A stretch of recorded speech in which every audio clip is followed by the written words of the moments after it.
Salut les apprentis photographes et bienvenue dans le deuxième épisode du confinement créatif. D'abord, un rapide rappel, le confinement créatif, c'est une série de vidéos dans lesquelles j'essaye de faire des photos créatives pendant le confinement. Donc je me challenge un petit peu avec ce que j'ai pas du tout l'habitude de faire des photos à l'intérieur. Donc là, j'essaye de faire comme je peux et surtout j'essaie de vous montrer qu'on peut être créatif avec pas grand chose. Le défi que je me suis fixé, c'est de faire des photos ou des séries de photos dans chacune des pièces de mon appartement. Donc il y en a 4, il y a le bureau, la chambre, la cuisine et la salle de bain. J'avais fait dans une première vidéo le bureau et la chambre, donc si vous n'avez pas encore vu cette première vidéo, je vous conseille d'aller la voir. Je pense que j'essaierai de mettre une fiche, je sais plus de quel côté. Et maintenant, dans la vidéo d'aujourd'hui, on va s'occuper des deux pièces suivantes, à savoir la cuisine et la salle de bain. L'idée de cette série de vidéos, c'est vraiment de vous montrer comment je procède, les idées que j'ai, les essais que je fais et les ratés, parce que parfois ça marche pas.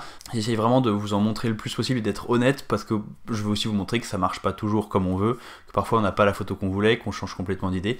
Bref, je trouve ça intéressant de vous montrer le processus, et l'idée c'est aussi de vous inspirer à continuer à faire de la photo, à continuer à pratiquer à la maison. Moi, je crois beaucoup à la phrase qui dit que de la contrainte naît la créativité. Là, on a tous une énorme contrainte qui est de rester chez nous, de faire des photos avec presque rien, avec en général pas de modèle, que le matériel qu'on a à la maison et surtout pas la possibilité d'aller dehors. Donc je trouve ça vraiment hyper intéressant de me pousser à faire des photos dans cette situation particulière pour me challenger, pour voir ce que ça peut faire. Et surtout, ça sort des photos plutôt cool, je trouve. C'est parti pour la première pièce, on commence par la cuisine. Je me suis dit, assez logiquement, cuisine, nourriture, je voudrais faire une composition à base de nourriture.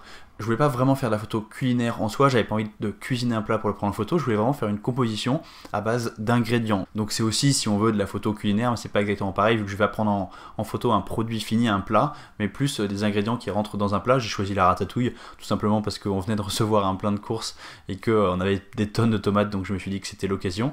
J'avais pas de courgettes, donc désolé pour les aficionados de la ratatouille, ça sera pas la recette parfaite. Et d'ailleurs, l'idée là, c'est vraiment de faire une photo qui a l'air bonne, plus qu'une photo qui est fidèle à la recette. L'idée c'est que ça soit joli, s'il y a des petites entorses à la recette, mais que c'est plus esthétique, c'est vraiment pas un problème. Les compositions comme ça, c'est pas du tout quelque chose que j'ai l'habitude de faire. Du coup, j'y ai passé vraiment pas mal de temps, j'ai essayé plein de trucs, j'ai déménagé la moitié de ma cuisine parce que je voulais le bon fond, la bonne inclinaison par rapport à la lumière, j'ai utilisé la lumière d'une fenêtre, donc je maîtrisais pas complètement la lumière, il y avait aussi une lumière qui était assez changeante à cause du fait qu'il y avait des nuages qui passaient devant le soleil et tout ça. Et j'ai fait vraiment beaucoup d'essais, j'ai beaucoup tâtonné. Je pense que c'est quelque chose qui est vraiment propre à la photo culinaire, comme le sujet principal il est relativement chiant, si vous voyez ce que je veux dire. Enfin, c'est pas qu'il est chiant, c'est qu'il est... il n'est pas aussi fort qu'un sujet comme un humain par exemple. Un humain, ça va tout de suite attirer l'œil, ça va tout de suite raconter une histoire. Un objet, un aliment, une tomate, c'est beaucoup moins intéressant.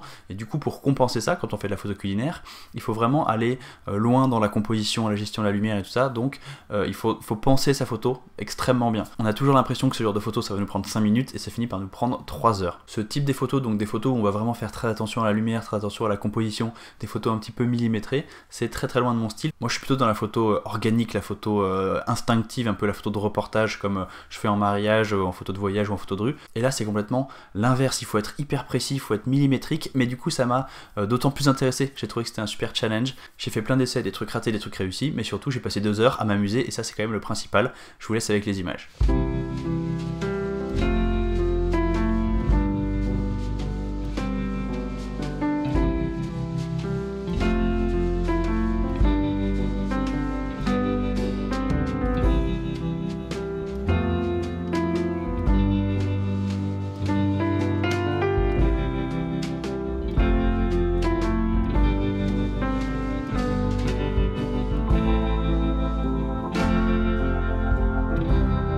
Et voilà la photo que j'ai finalement retenue.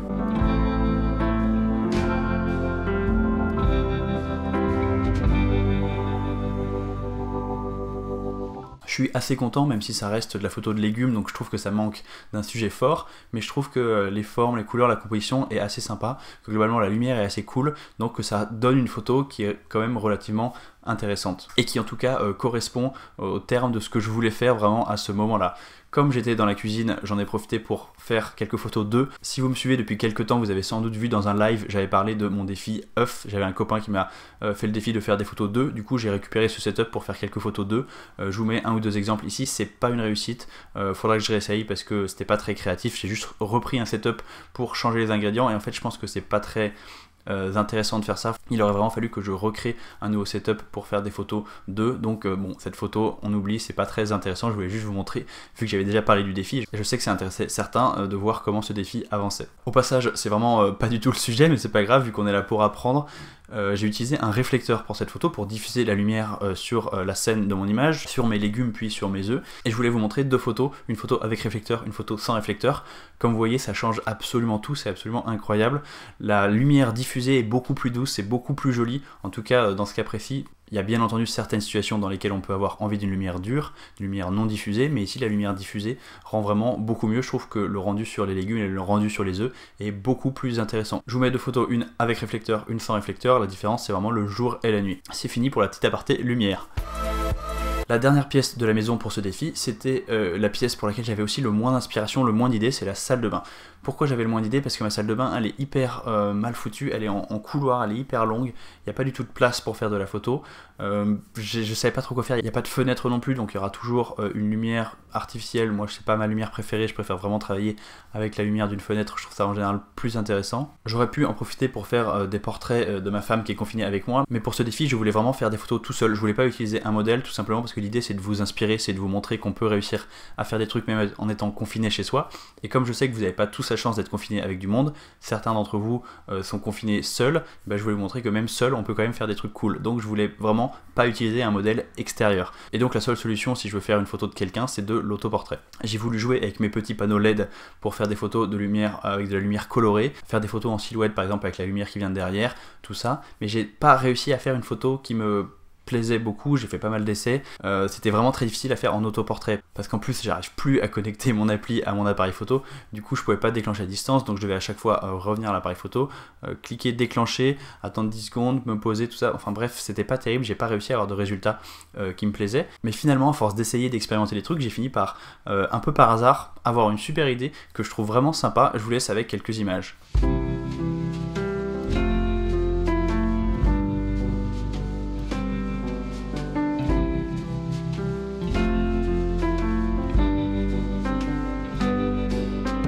Et donc après pas mal d'essais, la photo finale ressemble à ça.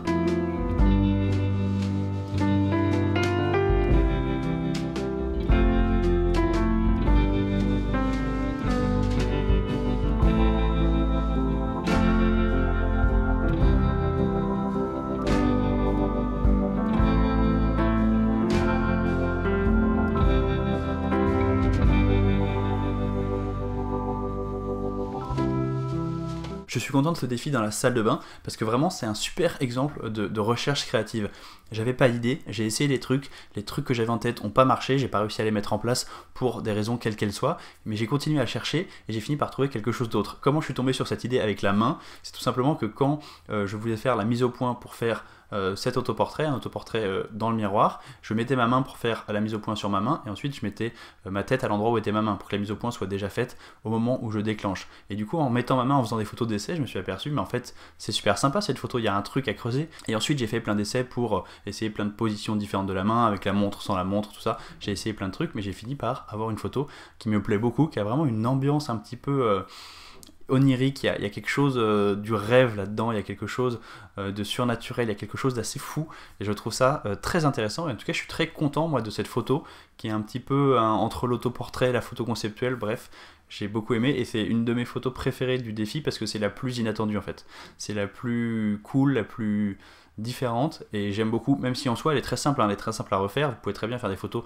du même genre chez vous. Je voulais juste vous montrer que l'inspiration elle vient en s'y mettant, elle vient en essayant quoi. Mon idée en commençant cette série, en commençant ce défi de photos créatives, de photos confinement créatif, c'était vraiment de vous montrer qu'on peut y arriver, qu'on peut faire des trucs créatifs à la maison.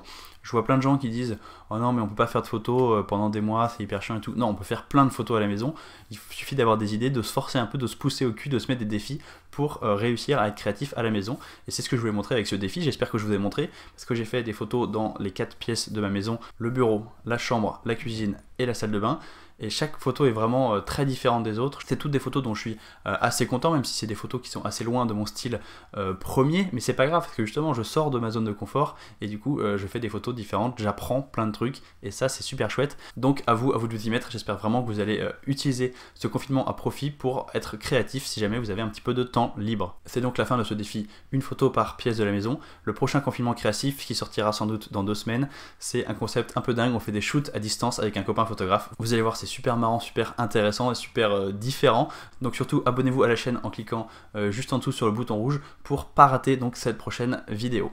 Bien sûr, pour suivre mon travail, vous pouvez aussi me suivre sur Instagram @paul_napo. Et enfin, dernière chose, si vous voulez progresser en photo, si vous voulez avancer pendant le confinement, c'est l'occasion de lire et de mettre en pratique mon guide Devenez un meilleur photographe en 12 semaines. C'est un guide complètement gratuit. Il y a un lien dans la description pour que je vous envoie tout ça. Nous on se retrouve la semaine prochaine pour une nouvelle vidéo. Restez créatifs. Salut!